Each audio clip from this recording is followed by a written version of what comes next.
You're listening to the Archaeology Podcast Network. Welcome to Screens of the Stone Age, the podcast where scientists review movies about prehistoric people. I'm Dr. Joshua Lindell. I'm a paleoanthropologist studying Neanderthals, and I'm here with... I'm Dr. Kimberly Pomp. I am a bioarchaeologist. I study the human skeleton, health and disease, and evolution. And I'm Dr. Ross Barnett, paleogeneticist interested in Ice Age phylogenetics. And today we are reviewing... Is it a cult classic? I'd never heard of this movie, but it seems like there's a lot of information about it out there. So we are reviewing a movie called Cavegirl from 1985, the year of my birth. Not to be confused with a British series for teenagers called Cavegirl from the early 2000s. Ross, were you familiar with that one? Nope. Maybe we can review that one soon because it also kept coming up on YouTube when I was searching for this one to watch. Probably very, very different from this one, considering this is an R-rated sex comedy, although that sort of oversells the amount of sex in it. And comedy. Yeah, this is not a good movie. We can spoil that right off the top, I think. Yeah. Who wants to summarize this one for us? It was awful. I mean, I can do it. I'm very much interested in Kim's perspective, though. It was just awful. Yeah. So my summary of it is going to take like 2 seconds, which is like a middle-aged man posing as a high school student. Yeah. Is kind of a nerd geek and doesn't, gets teased, but still has a huge amount of arrogance in the same way as like Revenge of the Nerds type thing, right? Mm-hmm. He is interested in the girls, except for the one like geeky girl who likes him, who he acts like offended that she likes him, even though he's a geek. Like it's that already pissed me off. Mm-hmm. They're in this anthropology class. They go to a cave. There's absolutely no safety protocols whatsoever with this professor taking these students down into a cave. Like before they get there, he's teased. Like the students are playing a bunch of little pranks on him, none of which actually mean anything later. So it doesn't really matter. It's supposed to be funny, I think. Then they get to the cave, and for some reason he goes off on his own and he finds glowing red rocks, and he touches the glowing red rocks, and then he gets like blasted into the past, into caveman times. Then he wakes up and he finds cavemen. He at first assumes that it's his classmates playing pranks on him, but he finds out it's not. The cavemen attack him. He runs away. He gets into an accident, passes out again. Then he wakes up to this gorgeous cave woman kissing him. And for some reason, she just is automatically falling in love with him, his unconscious body. So he wakes up and he thinks he's dreaming because, this can't be real. And then they have a bunch of shenanigans together, both where he seems to be in love with her, but is also incredibly controlling and mean to her and objectifies her and just seems to be trying to have sex with her, but not in a like seduce you, be nice to you, get to know you way, but just in a like, if I can trick you into opening your legs enough so that I can have sex with you, that would be great. She seems either unaware of this or okay with it. The caveman tribe both don't like him. It seems like the head of the caveman tribe keeps trying to attack him for some ways, but it keeps, getting bounced off the tents and, things fall on him and it's supposed to be funny. I don't really understand why he's attacking him. And then what happens? Then they run into a group of cannibal cavemen, and the cannibal cavemen then attack the other cavemen and tie them all up, including his girlfriend. And then he comes up with this like fake... So he wears a skull on top of his head and then puts his raincoat on top of that and his hat and then has fireworks. So he makes like this just terrifying monster thing that scares away the cannibal caveman, saves the day. And I think that's the end. Have I missed anything? He briefly goes back to present times somehow. Right, yes. It's not explained. Right. He goes back to the present times and tries to tell everybody what happened. And they're like, no, that's ridiculous. And then there's an old man that works at the cave, and the old man's like, no, it's totally true. So you can either stay here or you can go back. And the guy's like, well, obviously I'm going to go back to the beautiful cave woman because the only person who likes me here is the geekier girl who is perfectly fine looking, lovely looking. And also that doesn't matter. Yeah. It was so sexist, so rapey, so gross. He even said at one point, like when she brought him food, he was like, oh, I don't want to eat. And then he was like, oh, I guess you want a fire now. And then was like, she started to make a fire. Then he brought out his matches and made the matches. He's like, there, I made the fire. Now you cook. I'm a man. You're a woman. He's just so aggressive and rude. Like, he's such an asshole. He's like, I don't know. You don't want to get too political here, but like, it was like incel before incels is exactly what he is, right? Yeah. Mm-hmm. Mm-hmm. Yeah. Like no redeemable features whatsoever, no redeemable qualities. He's not a nice guy at no point in time. Like, yes, he's picked on. That's not cool, but he's also just not a nice guy either. There's no growth either. Yeah. He doesn't actually become a better person. Yeah. But she loves him right away. She loves him before he's even conscious, right? Like, it's that same old thing that happens in these caveman show, like movies, where she just loves him and follows him, and then she's his. Yeah. And he can treat her in any way that he wants. Because he has deodorant on. Yes, that was funny when she was smelling his deodorant. I was thinking throughout this movie that this would be a manic pixie cave girl movie, except that the whole concept of a manic pixie dream girl is that she is a device which leads to the male character's growth, and this male character doesn't actually have growth. Mm-hmm. So it doesn't actually qualify, I think. Yeah. I mean, it's so 80s, it's unreal. Just like Kim was saying, just all the kind of casual isms like sexism, homophobia. Yeah. It's all in there. Just like, attempted rape, non-consensual touching. Right. So he just, when he's talking to her, he's like, my name's Rex. What's your name? And then, she says something. And then he's like, I forget, he says one more thing. And then all of a sudden just starts groping her breasts. Mm-hmm. Like, that's a completely normal thing to do. Yeah, he's doing the, my name is touch your own chest. Your name is touch your chest, like we see in lots of movies. But he's touching her chest and then keeps touching until he's just literally grabbing her boobs. Oh. Yeah. It's a very weird film. There's lots of stuff that just doesn't make any sense. Like, I think they spent most of their budget on like helicopter flights and kind of Kim, did you mention the whole military part of it? I mean, it doesn't have anything to do with anything. I honestly don't remember that at all. What's the military part? So there's helicopter flying at the beginning. I did skip some things. There's people like in a command center issuing commands and pressing buttons and acting all tense, and they're firing a missile, and they fire the missile at the same time as he touches the glowing rocks. I mean, is the missile a time missile that somehow sends people back in time, or what? I didn't get that. I don't know. Yeah, Russ, the movie explains this because at the beginning we start off with this montage about the military rocket with these military people in this command center. And then Rex is late for class and the professor is teaching about Einstein. And here's what he says, okay? Since the beginning of time, the unanswered question, it was Einstein's theories that defined the relationship between energy and mass. We're off to a good start. I'm not exactly sure what the unanswered question was since the beginning of time, but that's how he says it. This relationship was demonstrated by the atom bomb. The process was called fission. Now, fission occurs, if this doesn't seem like it's relevant, we're getting there. The process was called fission. Now, fission occurs when a high-energy particle from a radioactive substance collides with another atom of the same matter, thus causing an uncontrolled chain reaction of incredible destructive force. Another of Einstein's theories was his theory of relativity. By this theory, Einstein suggests that time can be stopped or maybe even reversed. So, the military testing, maybe there's some sort of radiation, and there's a crystal, and so if you have Einstein military bomb radiation, nuke atom bombs, which they covered in this monologue, atomic bombs,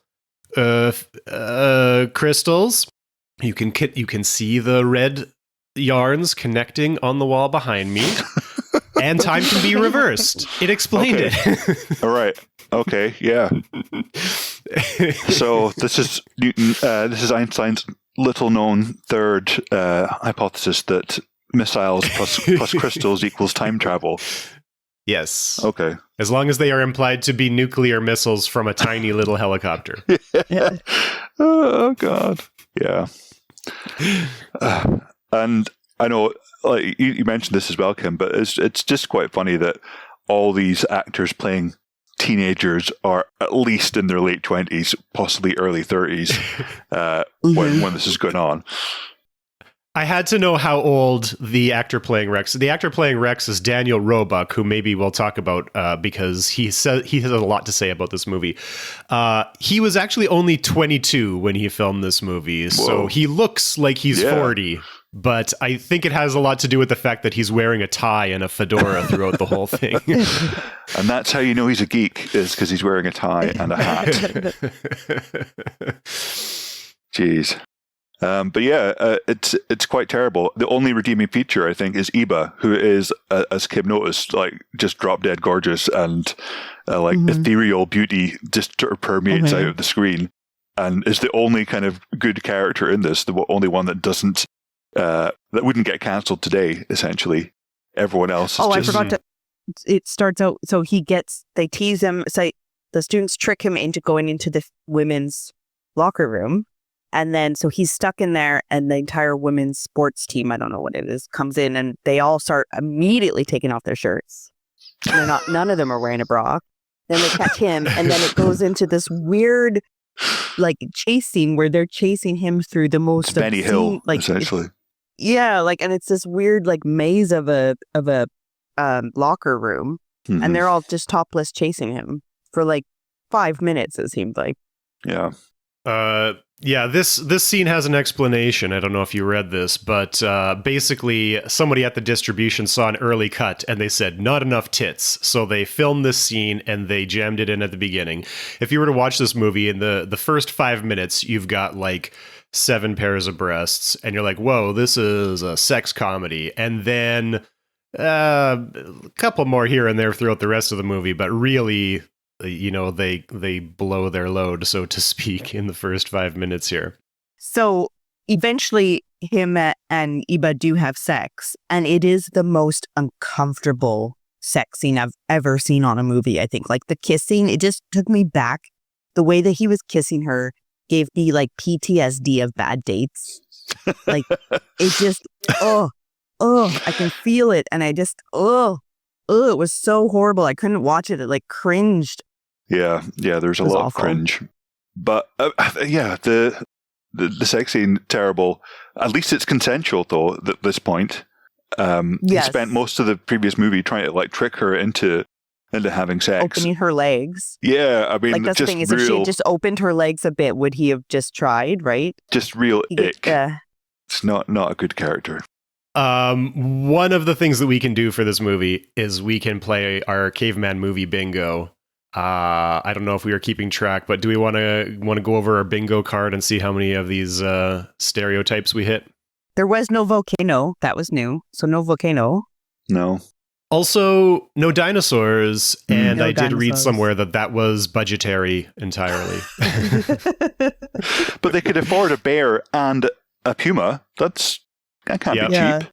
Yeah, well, I mean, it's the 80s. Maybe it's cheaper. Maybe they're not treating their animals as well. True. Oh, in fact, I heard stories about those animals, which maybe we'll get into later. We'll talk about the animals. But the animals are a bingo trope because we have a cougar. The whole thing is set in California, and they go back in time in California. So I guess the cougar is not out of place, but the Homo erectus are out of place. Yeah. I think we assume these people are supposed to be Homo erectus.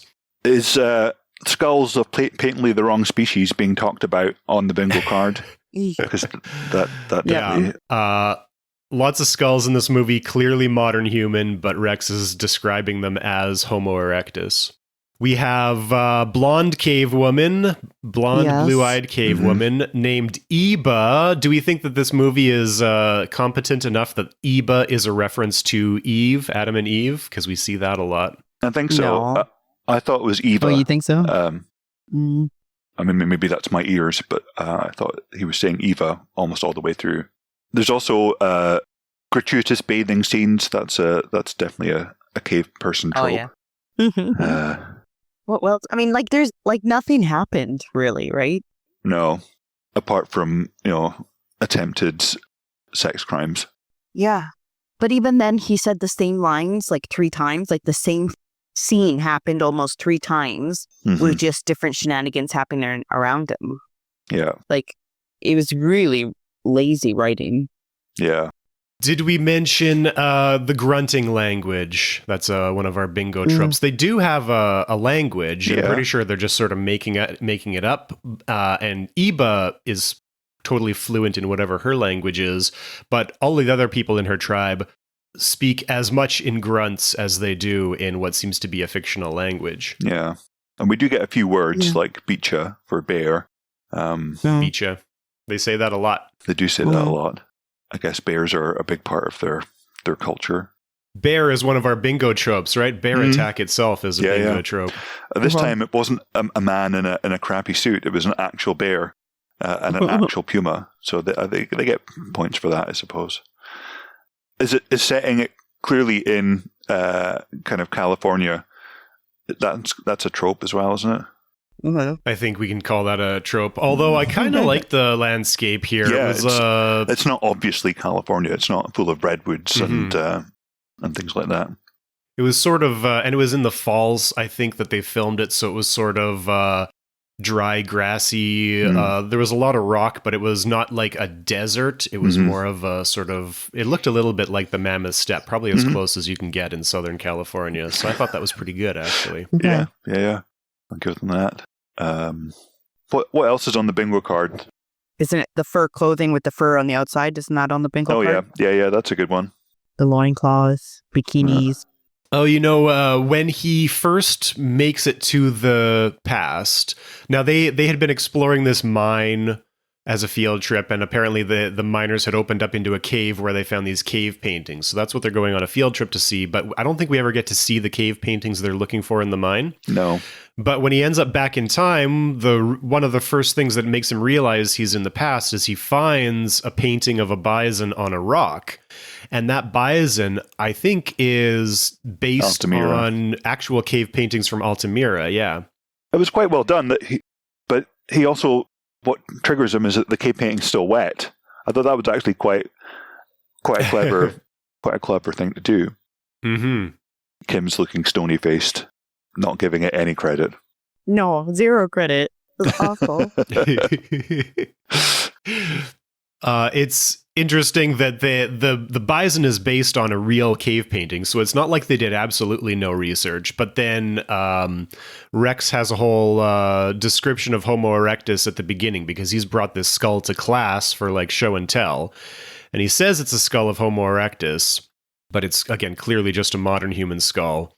He also says Homo erectus existed about 25,000 years ago. I know our classification of specimens that we call Homo erectus has been shifting a lot since the 80s. But even in the 80s, 25,000, I can't think of anything we would have called Homo erectus that was dated to 25,000 years ago. Yeah, that's awfully late. I think traditionally I feel like we would have cut off Homo erectus around 100,000 years ago. And that's stuff like Dali, which is now classified as Denisovan as of a few months ago, right? So today, Homo erectus, I think we're going to say like 2 million to, I don't know, 500,000. I don't know what's the latest stuff in Asia that we're going to call Homo erectus still. Yeah, I don't know. But I guess there's also, it's not, they don't disappear uniformly. There's places where they hang on later than others. But probably not California. No. Yeah, not California. Is that a bingo trope? Cave people in California? For sure. Out of place animals. They have reindeer. That's the second animal they hunt. It's not white-tailed deer. It's reindeer, which are very much out of place in California. Yeah. Quite odd, really. They would be the right animal for northern Eurasia. Yeah. if that's where this, so they would be appropriate for most cave people movies we watch, but in this particular case, the other animals are in place for California, but not in place for Homo erectus. Yeah. I mean, I don't have too much to say about this movie. Do we have any other particular notes about it? No, I mean, literally the entire time it was just him being like, lay back and open your legs, sweetheart. Just lay back. Don't think about it. Just lay back and open your legs. He doesn't call her sweetheart, though. I mean, he's not even that romantic. I was being nicer, yeah. Yeah, I mean, there's not an awful lot, really. He seems to learn their language in like a day. It turns out at the end he's only been there for a week. But in that time, he's learned their whole language. It must be very simple. Oh, you know what? Maybe that's another trope for us, because he eventually learns their language. He acts like an anthropologist and he's studying them. Taking note. She learns English overnight. Basically, the next morning she's fluent in English, and he talks to her in English the whole time. And so that's another trope where white guy goes to caveman times and is like, I'm going to teach you my good English language. I'm not going to bother to learn your language. I'm going to make you talk to me in my language. Yeah. His bag seems to have everything he could ever need. I mean, he's packed for like a day trip to the mines, but he packed rope and like a hatchet and everything. I mean, it's like a serial killer's handbag, essentially. He's got alcohol in there. He's got firecrackers. He's got a rain sheet, changes of clothes. I mean, it would be enough. hard to be his friend in high school. Like, it's too much, right? Like, you're just doing a field trip. No one else is even wearing like hiking clothes. Everybody's just in their regular 80s high school clothing. Yeah. I mean, and it's very 80s, the clothing they're wearing. Yeah. I hate to give this movie credit, but as a matter of competent writing, the firecrackers were important because he had firecrackers at the end of the movie, but they established that at the beginning of the movie when he's sitting in the porta potty and the bullies go through his bag, they find the firecrackers and then they throw them through the vent in the porta potties. So the movie is mostly not competent, but in that part it's like, okay, there's a reason why he has these firecrackers. He had them in the bag at the beginning. I don't know why he had them to go to a field trip, but whatever. The movie established that they were there and then they paid off. It was Chekhov's firecrackers. It also seems to me like if you are a safety guy and you think you might get lost in a cave/mine system, because it wasn't just like an open cave, like it seemed like they were really going down into the earth. You don't want to set off firecrackers. No. Seems like the last thing you want to do. Or bring champagne, which he seems to have at some point. And honey. He had honey. He had a thing of honey in the shape of the bear. A bear-shaped honey. And animal crackers. It was to put on his animal crackers, I guess. There's just nothing good can come of that. It's just so creepy. Animal crackers are delicious little cookies shaped like animals. Okay. Sorry, there's an elephant. I don't know why I kept saying no. They're just little. No, they're like a blend. We call them biscuits. They're not. They're delicious. They're delicious in their simplicity. Okay. They're almost like a digestive biscuit, but they've got more, they're for babies. Sweetness. Okay. Learn something new every day. And they're shaped like animals. Bean-chia crackers. Animal crackers in my soup. Monkeys, lions, loop da loop. I don't know what else. Are you having a stroke, Kim, or is that something? I don't know. Something, a flashback. Was that the jingle? Did they had like commercials for this? I don't even know. You wouldn't even put them in soup, so I don't know where that came from. I know like that unlocks a memory for me too, but I don't remember what that's but from. I don't know. I can't find it. It's there. It's floating. Oh dear. Do we say the cannibals? That's a bingo trope as well. Oh yeah, we've got lots of cannibals in our cavemen movies. Yeah. I like how the cannibals have kept all the skulls of their victims and made like a really pretty like layout of them. Yeah. Yeah. I appreciate that. But not all the other bits. Presumably they got eaten. I guess. Okay, so here's the most interesting thing about this movie to me. There is a sort of making of documentary about this movie from 2013 made by the lead actor, Daniel Roebuck. Ross, did you watch this? I watched about half of it, and yeah, it was infinitely better than the actual film. Yeah. Is this guy much more that guy in real life? I hope no. not. He's not in jail. That sort of suggests that he's not the same. Does he think that this movie is good? No, he thinks it's terrible, but he had a really good time making it, and everyone was friends. And so it's quite a nice kind of, almost like an oral history of the film and how they bonded over it and how they kind of all made friends. And I'm looking forward to actually watching the second half much more than the film itself, which I watched mostly on 1.5 speed because, yeah, that was terrible. Well, I'm glad he at least recognizes that it's bad. He's not like touting it as his masterpiece. No. And he's been in like other better films. So he's in The Fugitive, U.S. Marshals. He's in The Fugitive? Yeah. That guy? Yeah. He's actually had a decent acting career since then. So, good on him. I don't even know what to say to that. Contrast that with the lovely Eva, who I was checking out on IMDb, who has like 5 credits to her. Yeah, where's she? Yeah, she only has 5 credits to her name, and one of those credits is third hooker, which is quite depressing. But she sort of seems to stop making films after about 1990, and then tragically died quite young, age 50. Oh no! Yeah, that made me sad as well. Yeah. I think that the sort of documentary or mockumentary is worth watching. The first 10 minutes are all about, they've got like a really fancy voiceover saying how this film was made into a Broadway musical, how it's on the BFI top 10 films of all time, et cetera, et cetera. And it takes 10 minutes before they say, actually, that's nonsense. This film is terrible. We all know it's terrible. It's aged horribly, but it has a sort of cult following. And I'm grateful because it was my first acting experience, and I went on to have a good sort of acting career. Yeah, I would watch it, but I absolutely refuse to give any more time to this movie. Fair enough. Absolutely fair.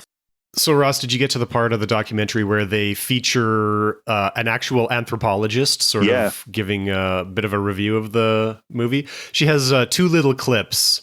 Okay, I think I just saw the first one, but yeah, definitely I was there nodding along while she was saying, yeah, these Homo erectus would have looked like an ape and been hunched over and not 6 foot tall, attractively blonde, etc. So if you didn't watch all the way through, the anthropologist has a second little clip, and this is where it gets really interesting to me. And so here's what she says. She says, "This film was full of male fantasies, emphasizing the dominance of males over females. The main character, Rex, is on a mission to lose his virginity, and he is teaching the Cavegirl sexual language in order to have relations with her." And so you think this documentary is going to comment on that aspect of it and how it hasn't aged well. Mm-hmm. But then it cuts to one of the other actors in the movie, and this is what he says. Absolute next line. "I've often wondered why the director, David Oliver, didn't show more nudity." Oh, God. Yeah. Priorities. We've come a long way as a society. It's almost like they didn't understand what the anthropologist was telling them.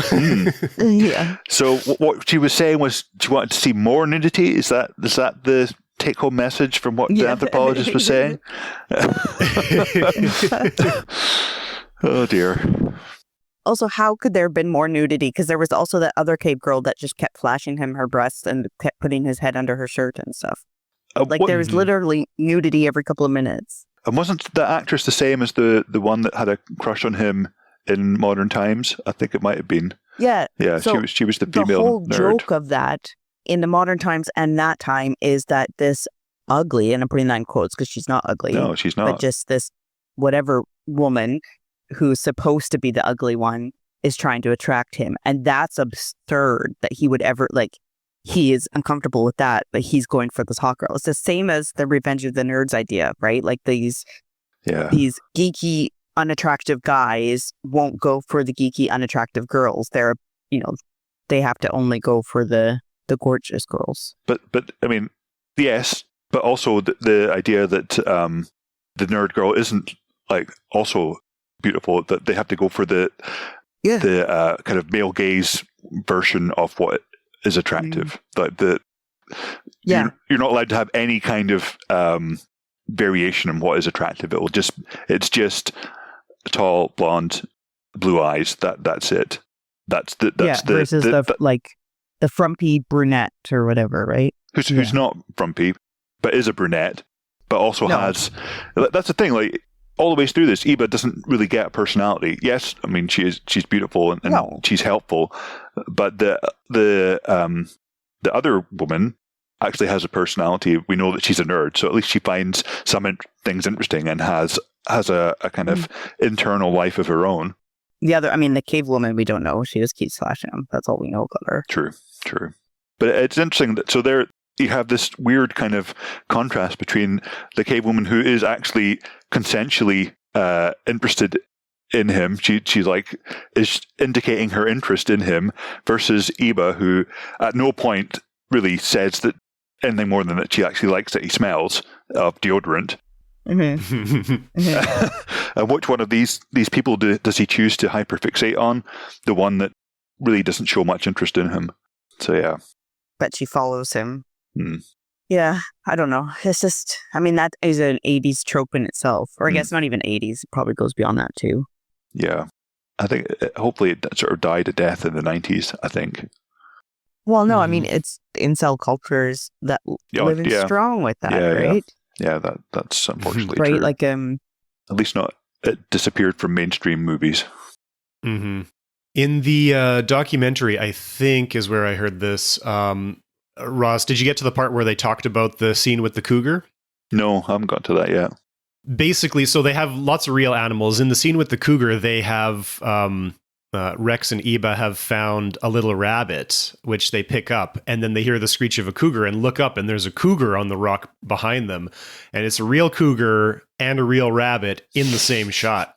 And so the cougar was sort of chained up above on the rock, so it couldn't really get away. But apparently they told them that cougar is going to really want to get that rabbit. And so don't let it see the rabbit.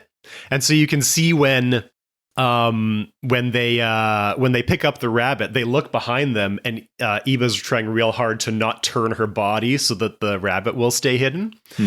And apparently in between takes, she sort of Daniel Roebuck describes her as being just like so innocent and like would never want to hurt a rabbit, but just in a moment of just not thinking is sort of like, oh, kitty, look at this rabbit. And then the cougar went sort of crazy trying to get the rabbit from them. He said it was very terrifying. Oh my God.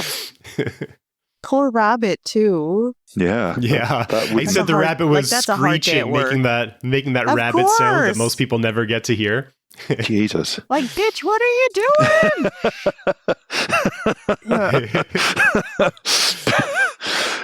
And I love the fact that they scare the puma away with a Polaroid flash. I mean, that is so 80s. Yeah. So 80s. There's another comment from one of the actors. I think this is the actor who played the chief, talking about the fact that all of the cave people are barefoot in the whole movie. And this is Northern California. It's clearly rocky where they're walking around. It's also, they were filming in November or December, I think. So it was, actually, I think they said that the filming took like 3 months or something. That's maybe something else we can comment on, because they were like living in a commune all together during this filming. But he's commenting on the fact that they're barefoot, and of course the actors are having trouble walking around barefoot. And he says, we really should have gone on strike. It's like, hey, these are intelligent, sentient beings. They're walking on the ground. Their feet hurt. They know they're going to just take the skin off some animal and tie it around their feet and be comfortable. So the actor recognizes ancient humans wouldn't do this. Why are we doing this? Totally. He says it doesn't take, the next Einstein of the Neanderthals to figure out that much.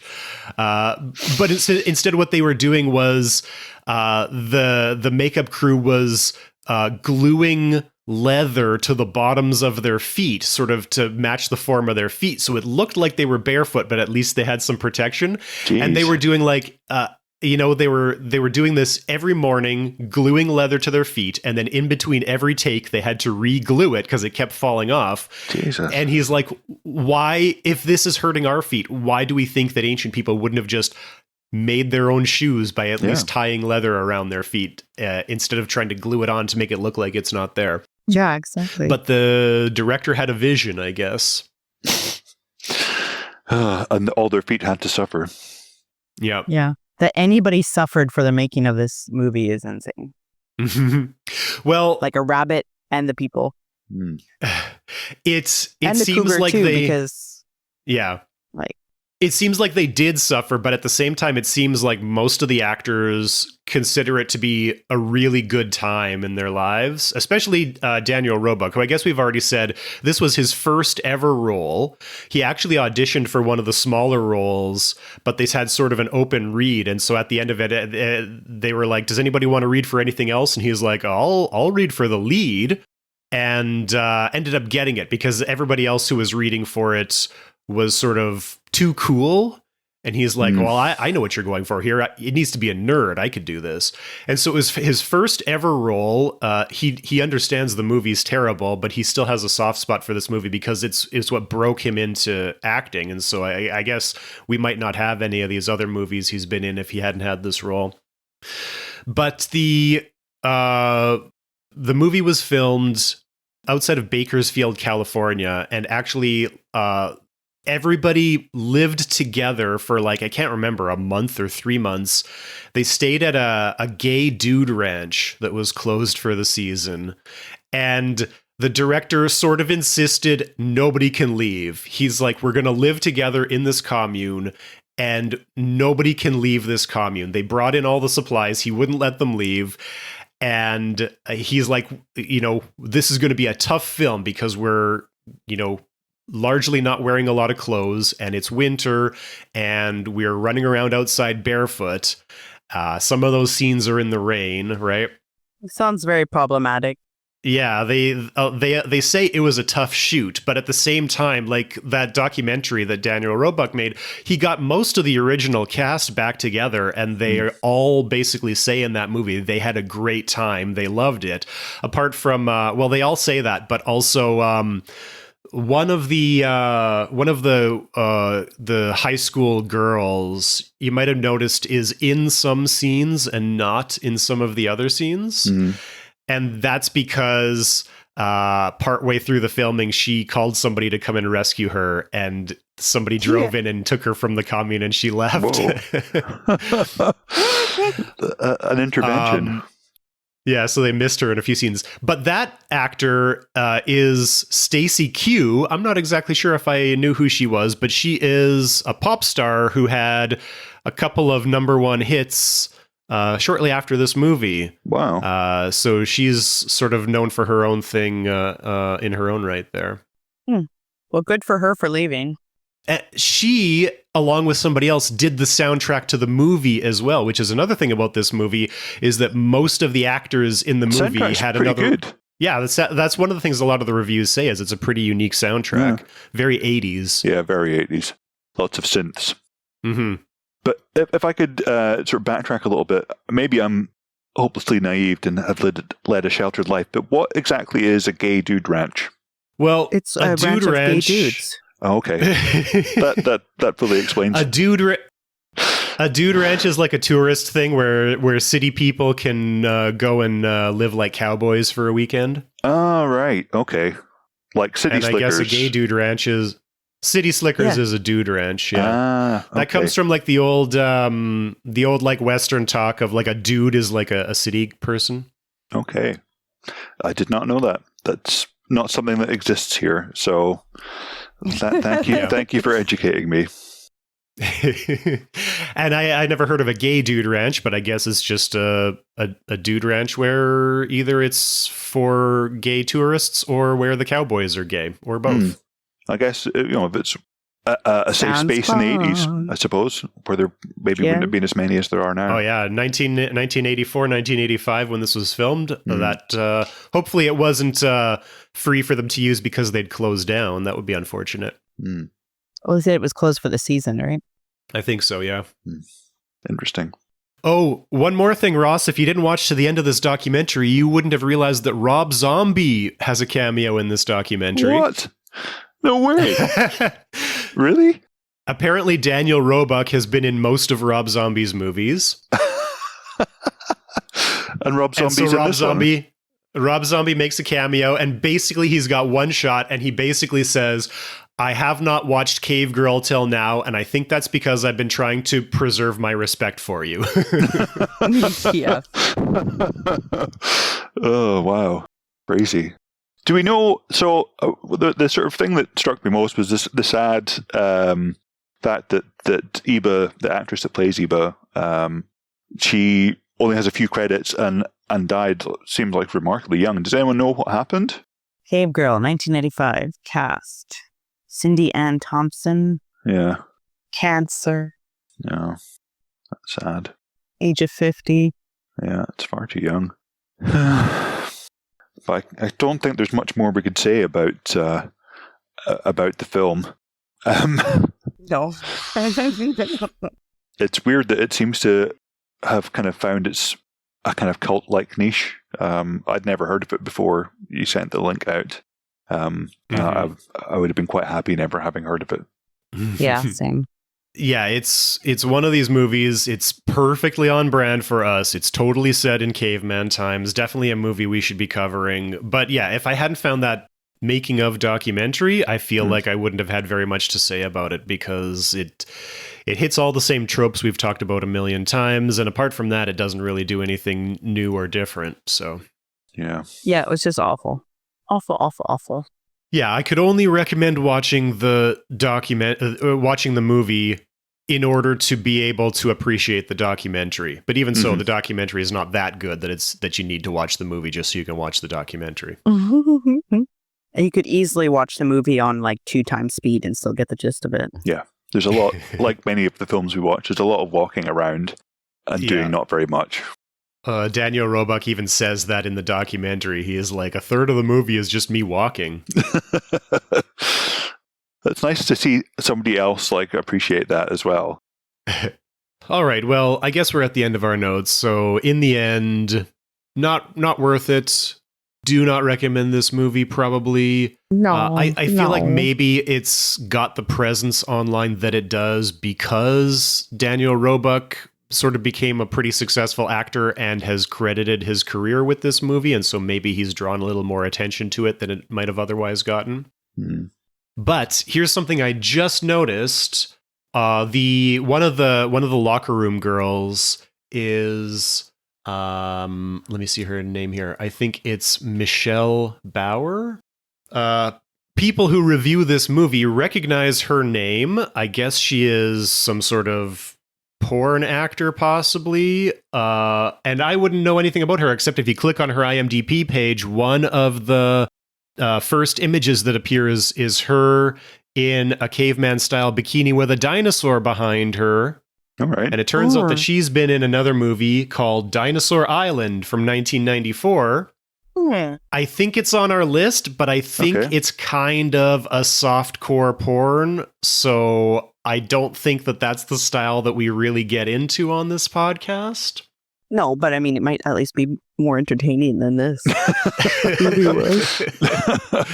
Well, Dinosaur Island is on our Letterboxd watch list. If you want to check it out and decide if it's too porny for us, we can see what we want to do about something like that.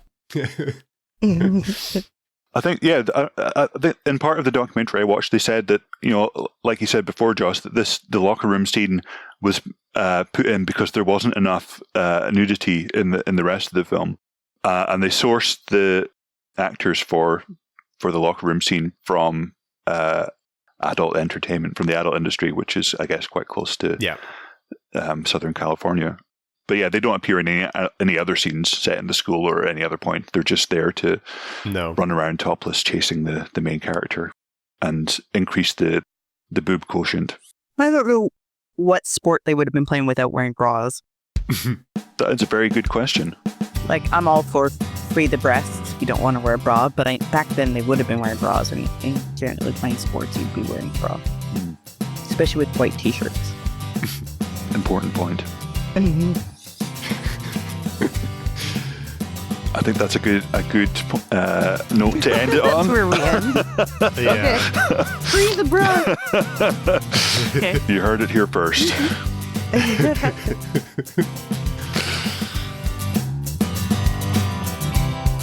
Do you have questions, comments, or movie requests? We want to hear from you. Find us on Blue Sky and Facebook at SOTSA Podcast. Send us an email to screensofthestoneage@gmail.com or visit our website at screensofthestoneage.com. This has been a presentation of the Archaeology Podcast Network. Visit us on the web for show notes and other podcasts at www.archpodnet.com. Contact us at chris@archaeologypodcastnetwork.com. I was frozen for a long time there again. My internet's not being good today. So, so you watched about half of this documentary. Am I fucking frozen again? We've frozen again. Sure, it was a very angry important look. and dynamic question about this thrilling movie, masterpiece. Okay, I was frozen again. What did we just talk about? This is going to be a nightmare to edit back together. As long as you guys keep talking, then it'll be fine.